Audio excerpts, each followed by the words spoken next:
Bueno, Diego, gracias por la entrevista, por el tiempo que nos das. Son solo 7 preguntas que te vamos a hacer ya. Ya. Nuestro tema es de la adaptación de la institución a la pandemia COVID-19 para seguir brindando servicios de la institución a la población. Nuestro objetivo general es conocer la opinión de los docentes sobre la estrategia de educación virtual. Esta opinión va a ser tanto docentes y como estudiantes también, en tu caso. Ya. Bueno, vamos a empezar con la primera pregunta. A continuación, mi compañera. Bueno, la primera pregunta que tenemos para ti es, ¿cómo fue el proceso de adaptación a los medios virtuales? Bueno, ¿Cómo fue la adaptación? Personalmente te voy a hablar y bueno, gracias chicos por la oportunidad también, agradecerles. Bueno, personalmente el proceso de adaptación sí ha sido un poquito complejo. Creo que los seres humanos mismos no estamos para adaptarnos en cualquier momento, pero sí nos adaptamos. Sí pasa el tiempo y nos logramos adaptar, pero en sí el primer momento, o sea, es muy complicado, es muy difícil. Pero bueno, hay que entender que la universidad ha querido continuar con los estudios, no dejar varados a miles de estudiantes, ¿no? Sin dejar de estudiar, sino se ha puesto en marcha, sí, trabajar por un sistema virtual que acapare a 12.000, 13.000 estudiantes de la universidad. Entonces, en ese sentido, sí, quiero primero agradecer a las autoridades, reconocer ese esfuerzo que han realizado conjuntamente, no solo autoridades principales, sino también docentes, trabajadores, las coordinadoras de carrera y todo. Entonces, este proceso ha sido un poco complicado, adaptarnos todos a una modalidad virtual, ¿sí? Todos pasamos, creo que 12, 13, 14 horas conectados, creo que desde la mañana haciendo deberes, ¿sí? Entonces, yo creo que sí es muy importante recalcar también que el compromiso de cada uno, de cada estudiante, ¿sí? Sabemos que estamos detrás de una computadora, ¿sí? Y bueno, para nosotros tal vez sí se nos facilita un poco el uso de tecnologías, ¿no? También estamos un poco más al alcance, sabemos un poco más que docentes, ¿sí? Pero eso quiere decir que también el compromiso es nuestro, ¿sí? De formarnos, en cierta manera, tenemos un poco más de facilidad con la tecnología, pero eso no quita que tengamos que hacer bien las cosas. Bien cierto, nosotros estamos formándonos como profesionales, ¿sí? Pero eso quiere decir un poco más de responsabilidad, ¿sí? Hacer bien los deberes.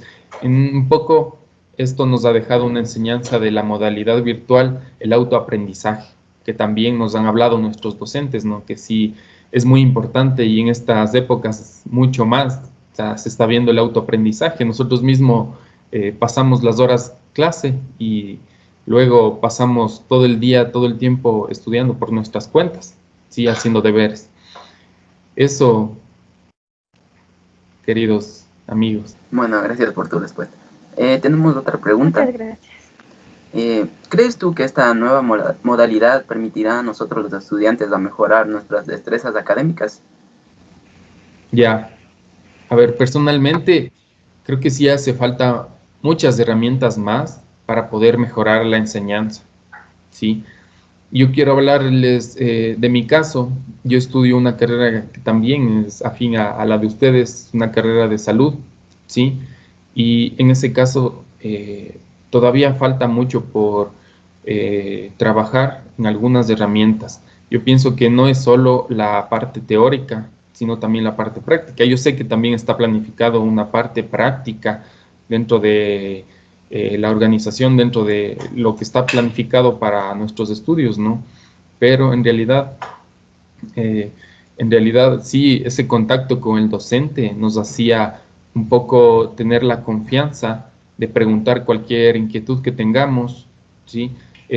No sé, en cierta manera, estar frente a un pizarrón también nos hacía interactuar de una manera, de mejor manera, ¿ya? Tal vez de este uso de tecnología que tengamos que alzar la mano, que muchas veces se nos va el internet, que a veces está el profesor, se entrecorta la llamada y bueno, y así queda grabado, ¿no? O sea, no es que luego se compone, sino así queda grabado y eso. Pero bueno, sí hay que recalcar ciertas ventajas que también tiene esta metodología de enseñanza virtual, ¿sí? Pero ya les digo, personalmente sí hay muchas cosas que también tendríamos que cambiar o ver alguna estrategia. Sabemos que no es para toda la vida, sí, hay que adaptarnos, esto es momentáneo también, bueno, esperamos que sea momentáneo, sí, pero por eso yo siempre he recalcado que hay que arrimar el hombro, tanto estudiantes como docentes, como autoridades también en este caso. Y por eso yo siempre les he dicho a las autoridades que, o sea, que hablen con los docentes y a los docentes también que sean un poco más comprensivos, un poco más sensibles, ¿no? de esta situación que estamos pasando, que en realidad el estudiante está detrás de una computadora, pero sin saber qué está sucediendo con él o qué está pensando, qué está pasando con su familia. En este caso, la pandemia sí ha hecho efectos negativos en muchas familias, el tema de la economía mismo, la crisis, no solo que vive el país, sino el mundo mismo, eso ha afectado psicológicamente a las familias, a los estudiantes, ¿no? El miedo de contagiarse, el miedo de que un familiar también pueda estar contagiado, eso sí ha hecho que los estudiantes también tengan un poco más de dificultades en, no sé, en el aprendizaje. Eso, muchas gracias. Ya, gracias. Continuamos con la siguiente pregunta. Es la siguiente. ¿Cuál es su opinión acerca de la nueva modalidad de estudios que están impartiendo los docentes ante la emergencia sanitaria que estamos atravesando a nivel mundial? Ya, ¿cuál es mi opinión?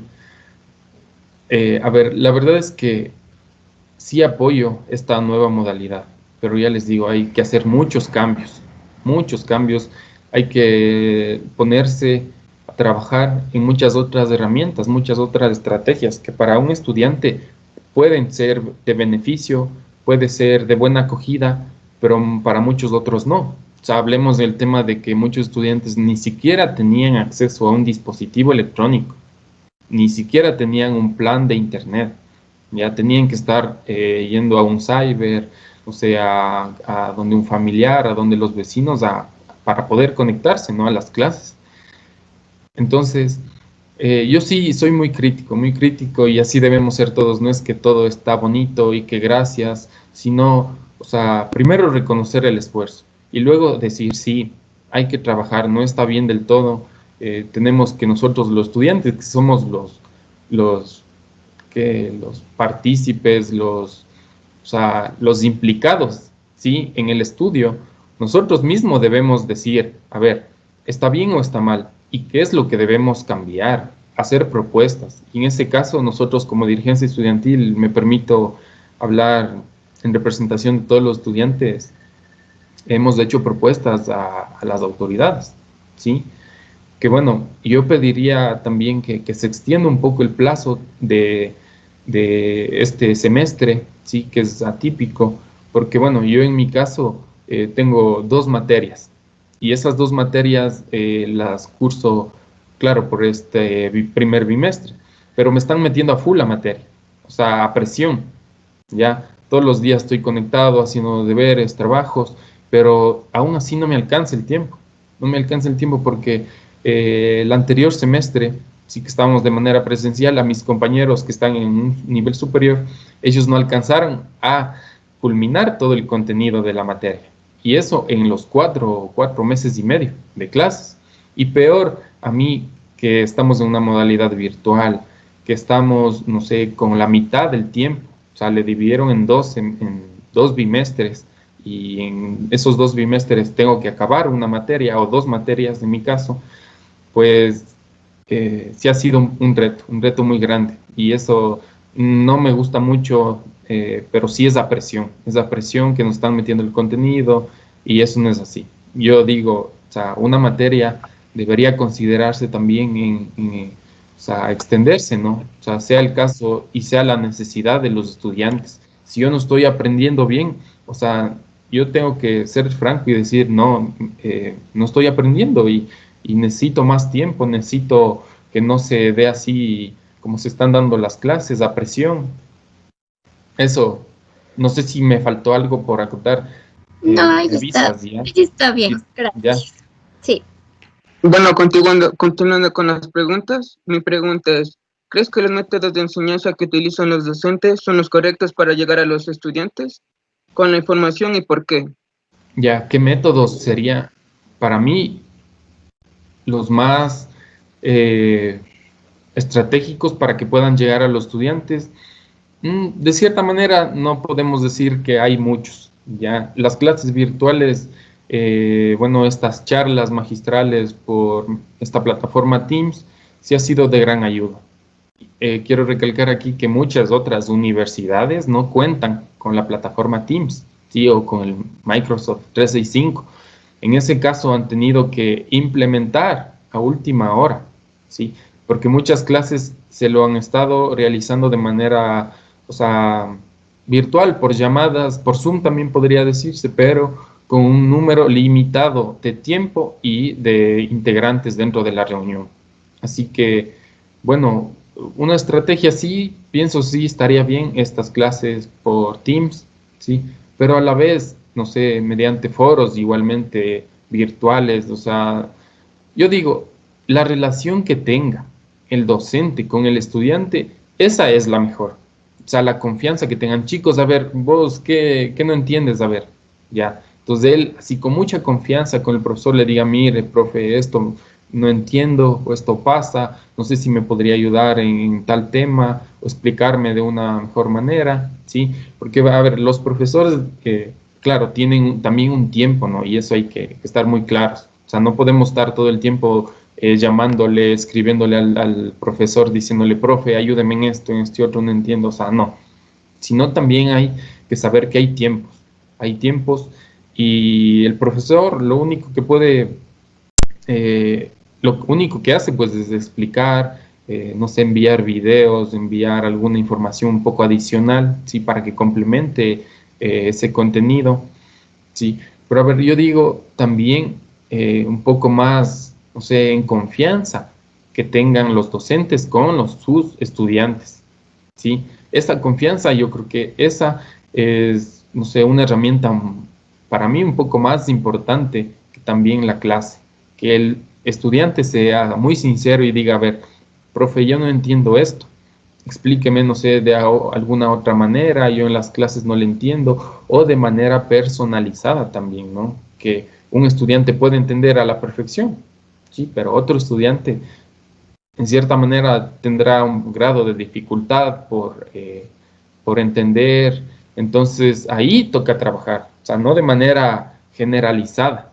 no sé si me entienden, o sea, hay que trabajar de manera individualizada también, y por eso yo recalcaba que de manera presencial sí se lo podría hacer de una manera más tranquila, ¿no? O sea, asistiendo a clases, diciéndole, profe, mire, o sea, muy sinceramente, no entiendo esto, sí, explíqueme, o deme una tutoría o algo, sí. Ahora no sé, en su caso tal vez existen tutorías, existen, no sé, alguna retroalimentación, cómo van con las clases, están muy a prisa, están saturados de deberes, trabajos, eso habría que analizar. Tal vez desde mi punto de vista lo estoy viendo de una manera, no sé, muy lejana a su realidad, ¿sí? Porque sabemos que la universidad comprende miles de estudiantes, miles de realidades, miles de carreras, miles de situaciones. Entonces, esta es mi realidad. Yo les comparto mi experiencia, mi opinión. Muchas gracias. Continuando, ¿usted piensa que la adaptación de esta modalidad de estudio en línea beneficia el aprendizaje y cumplirá con los resultados de aprendizaje? Ya, a ver, en cierto modo, y como ya les he venido diciendo, a muchos beneficiará, sí, muchos estarán contentos por esta modalidad, sí, muchos estarán en casa, tranquilos, más cómodos, sí, pero a muchos otros se les dificultará tanto el estar, no sé, sin internet, sin un dispositivo, tener que estar, no sé, pidiendo prestado, no sé, internet, yendo a otra casa, ¿sí? Así como el aprendizaje. El aprendizaje también se les va a dificultar. En cierto modo, yo no tengo internet en casa, tengo que ir a pedir a alguien que me preste.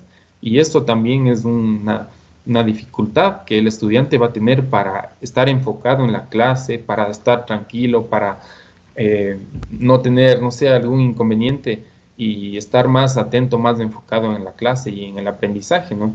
Entonces, por eso yo digo siempre, hay que hacerlo un poco de manera individualizada, todo este análisis, sabiendo que también la educación, o sea, depende también de nosotros. Si no es nosotros quienes hablamos, o sea, ¿quién nos va a ayudar? ¿Quién va a saber nuestra realidad? ¿Sí? Por eso es que yo digo, a ver, la educación también hay que analizarse, pero con estudiantes también. O sea, no solo autoridades, ¿ya? Un ejemplo, en la asamblea, ¿quiénes deciden por el estudio del país, de las universidades? Pues son ya profesionales, son que tal vez han pasado ya hace 10 años, hace 15 años, ya, de la universidad, ya se han graduado. Y 15 años son profesionales, 20 años, pero también están un poco lejos de esa realidad. Quienes deberían también estar dando opinión, aportando con sus ideas, construyendo la educación de los jóvenes, son también los estudiantes, los universitarios, ¿sí? Por eso es que yo digo, nosotros debemos ya tomar la batuta, debemos decir, a ver, bueno, para nosotros, para nuestro bienestar, pues queremos que no sé, las clases sea de manera individualizada, se ponga un tiempo establecido, ¿sí? No sé, podamos hacer alguna tutoría en base a estos temas o a la vez extenderse el tiempo, ¿sí? Ya te digo, yo creo que sí, a la gran parte podría beneficiar esta modalidad, ¿sí? Pero hay que ser muy críticos y decir no. No vamos a ver solo por un cierto grupo, ¿no?, de estudiantes, sino vamos a ver por todos. Si beneficia, tiene que beneficiar a todos, no a una cierta cantidad de estudiantes. Y para ello, pues nosotros estamos, tal vez como dirigentes estudiantiles, como presidentes de curso, de ASO Carreras, lo que sea, pues para decir estas inquietudes, todo este análisis que hemos hecho aquí, sí, para que las autoridades también lo tomen en cuenta, ¿no?, y poder construir una mejor educación. Sí, eso, chicos. Muchas gracias, Diego. Tengo otra pregunta. Ya. ¿Cree usted que la Universidad Técnica del Norte está preparada para abrir nuevamente las puertas de la institución a los estudiantes de la modalidad de estudios presencial, semipresencial, tomando en cuenta que el país atraviesa la emergencia sanitaria del COVID-19? Ya. Bueno, en ese caso, o sea, sí habría que analizarle un contexto un poco más amplio. O sea, yo me refiero a todo el país y no solo al país, sino al mundo entero, ¿ya? No sé, en otros países, bueno, en ciertos países tal vez ya han abierto, no sé, no digo escuelas, pero sí negocios. Y ayer vi una noticia que en el epicentro de la pandemia, en Wuhan, en China, o sea, ya estaban sin mascarilla. O sea, ya no tenían ninguna protección y estaban caminando tranquilos, sin mascarilla, sin ninguna medida de protección. Entonces, desde ahí partiendo, ¿cómo le vemos el tema de la pandemia? ¿Va a seguir, va a continuar las medidas de contingencia del país? ¿Sí? Y de ahí podemos un poco analizar el contexto de la universidad, de acá de la provincia, de Ibarra, ¿sí? Porque tomemos en cuenta, si la universidad decide abrir las puertas, ¿ya? No solo son estudiantes de la provincia, de Ibarra o de la zona 1, hay estudiantes de Guayaquil, hay estudiantes de Loja, del Oriente. Entonces, ¿cómo están en esas provincias? ¿Cómo están en esos cantones? En semáforo en rojo, si hay, no sé, riesgo de contagio, están en cerco epidemiológico, lo que sea, ¿sí? Entonces, desde ahí hay que analizar, no solo, ya les digo, dentro de la provincia, dentro de la ciudad, ¿sí? Entonces, yo hago este análisis y pienso que las autoridades también se limitan, ¿no?, a dar alguna información, ¿sí? Porque muchas veces uno se dice, ya, bueno, en tal fecha reabrimos las puertas de la universidad de manera presencial, pero ¿quién quita que no haya otro rebrote? ¿Quién quita que, no sé, aumente el número de casos y todo eso? Entonces, por eso es que las autoridades, pienso cautelosamente, se limitan a dar alguna información, ¿sí? Bueno, en ese caso también la universidad, o sea, está precautelando la salud y la vida de los estudiantes, ¿no? al no tomar una decisión apresurada, ¿sí? Estamos todos, creo que, a la espera del COE nacional, del COE cantonal, ¿sí? Para que nos dé también las disposiciones, ¿no?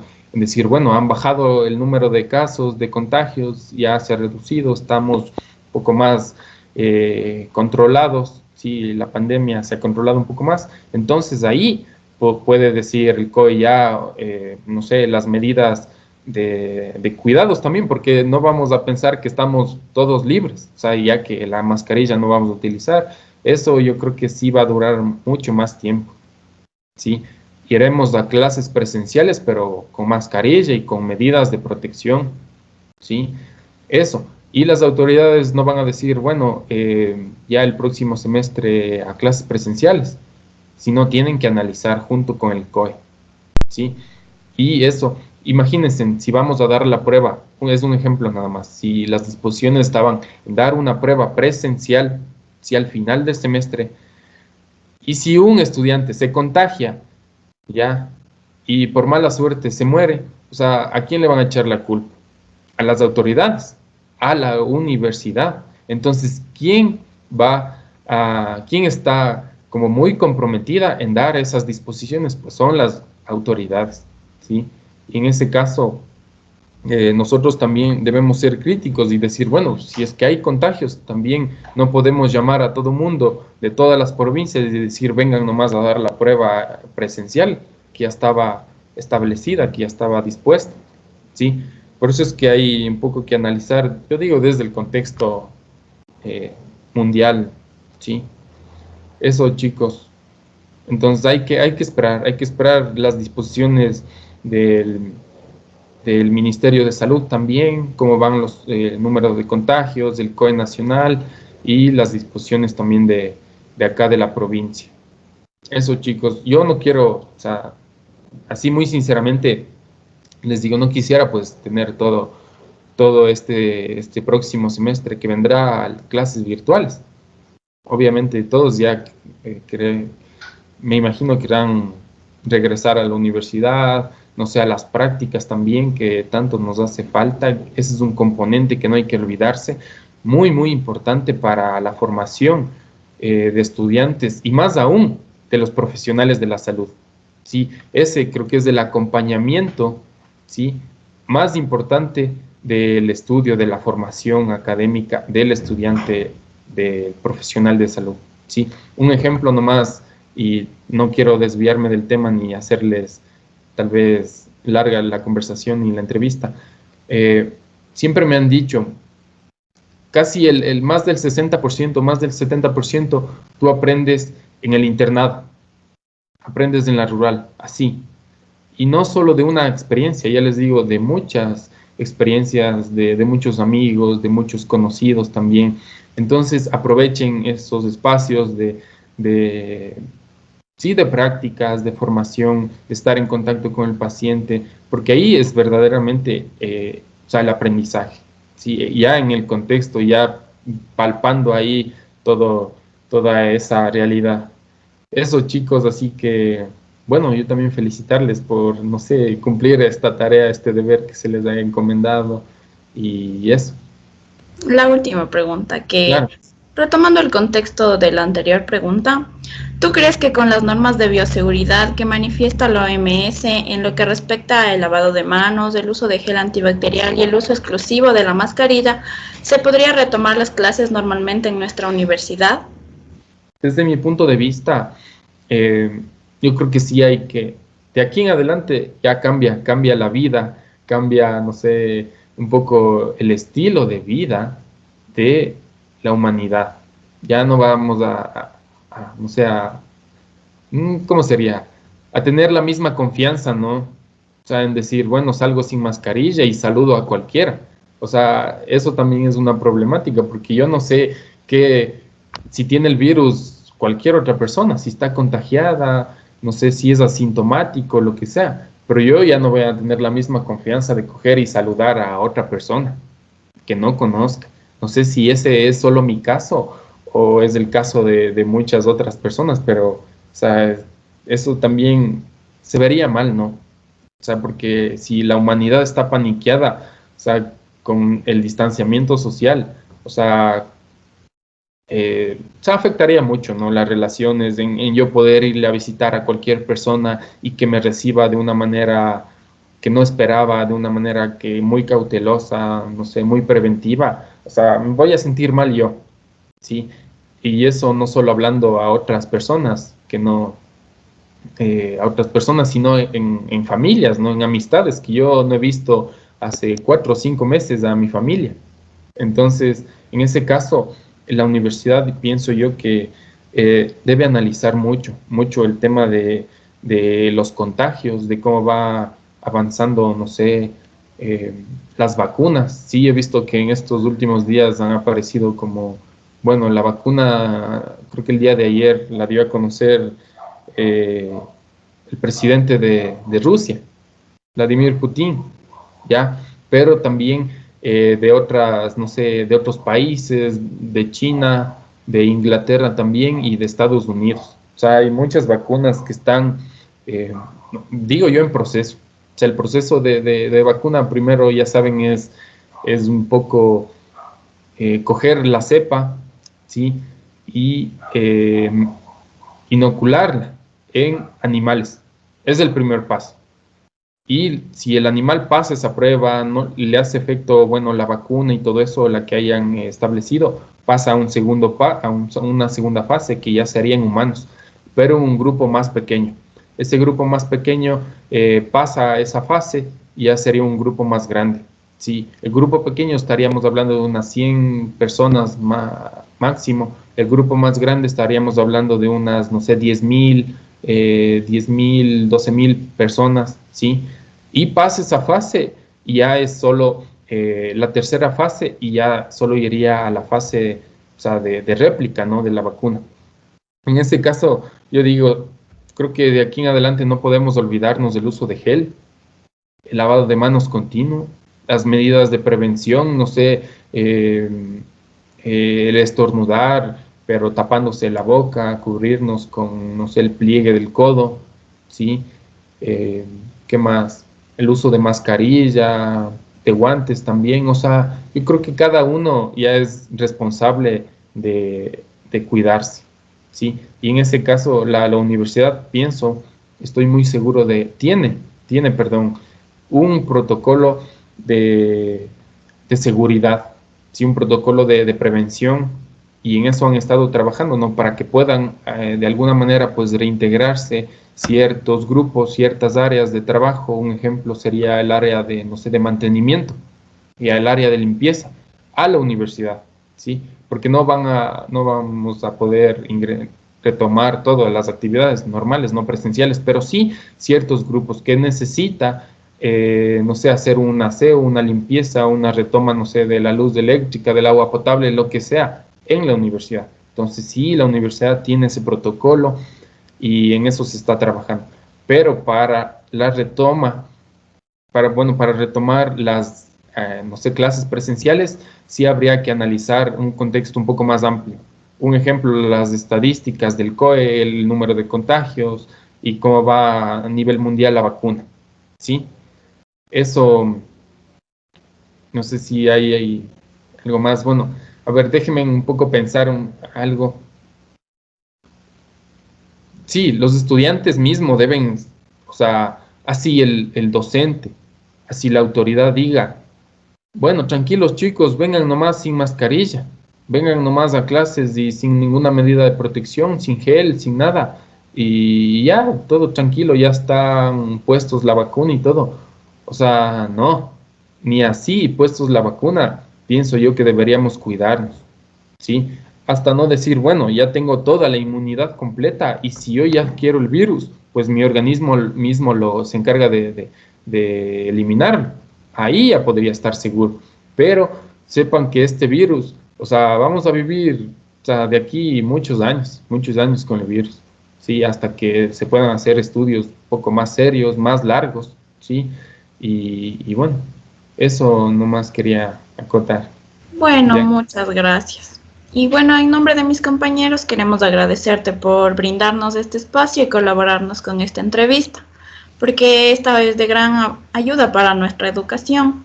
Muchas gracias. Claro, ya.